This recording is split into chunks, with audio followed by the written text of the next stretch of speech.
Peugeot Duathlon Trophy, le principal challenge national de la discipline. Xavier Simon et Benoît Weiss ont bravé les intempéries pour vous rapporter le déroulement de cette épreuve attendue sur le plan régional.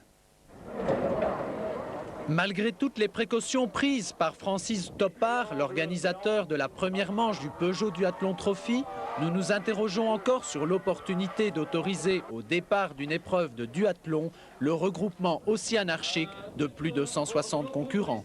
Pour motif, cette bousculade quasiment inévitable au cours de laquelle l'attitude équivoque de Marc De Smet et de Yves Moons, à droite de votre écran, sera à l'origine de plusieurs chutes au sein du peloton. La plus sérieuse d'entre elles, contraignant même Pierre Pozza de l'Endurance Team de Chièvres à s'élancer à contre-temps à la poursuite des plus chanceux. Pourtant, sur la première boucle de 5 km à pied, les choses ne tardent pas à se décanter. Et si Jean-François Winandy semble imposer la cadence à Joël Claes, cet effort prématuré n'aura l'effet que d'un feu de paille. Le Namurois sombrant dès les premiers tours à vélo dans les profondeurs du classement. Par contre, le précédent vainqueur du PDT fera preuve d'une plus grande régularité dans l'effort, même si à moins de 15 secondes, Dirk Amporter le talonne déjà. Allez Dirk Amporter, champion de Belgique.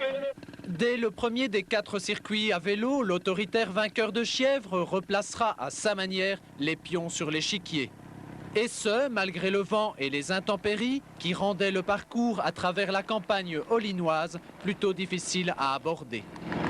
Dans la roue du futur vainqueur du jour, Joël Claes et Marc Claas tentent déjà de se partager les miettes du gâteau. Mais pas très loin de là, c'est sans doute le parcours tout en relance du régional Sébastien Sautiot qui tient en haleine le public au passage de la ligne. Entré en 13e position dans le parc, le Tournésien du Duathlon Team parviendra à grignoter pas moins de 8 places à l'issue de ses 40 km à vélo. Mais de retour au parc, derrière John Patterson, le porte-drapeau du club de Fran, malheureusement victime de violentes crampes qui l'empêchent d'enfiler aussitôt son dernier parcours à pied, le Tournésien sait pourtant que les 5 km à venir risquent à l'heure qu'il est de lui coûter encore pas mal d'efforts. Attention Pascal, doucement. C'est vrai que la route est humide. Pascal Duquesne qui rentre en compagnie de Michel Van Vlierde.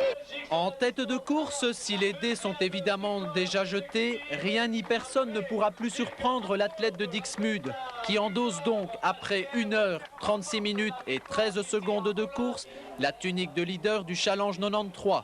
Ses principaux dauphins sont d'ores et déjà connus eux aussi, et c'est très logiquement que Joël Claes, à 1 minute 20 du vainqueur, précède quant à lui Marc Claas.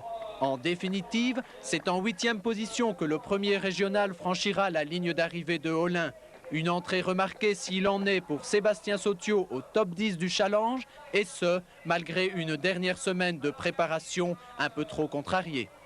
J'ai pas pu combiner la course à vélo suivie de la course à pied à l'entraînement et bon, je crois bien que sur la dernière boucle à pied, ça m'a vraiment défavorisé vis-à-vis des autres. Je perds 3 places, je crois, sur le parcours à pied.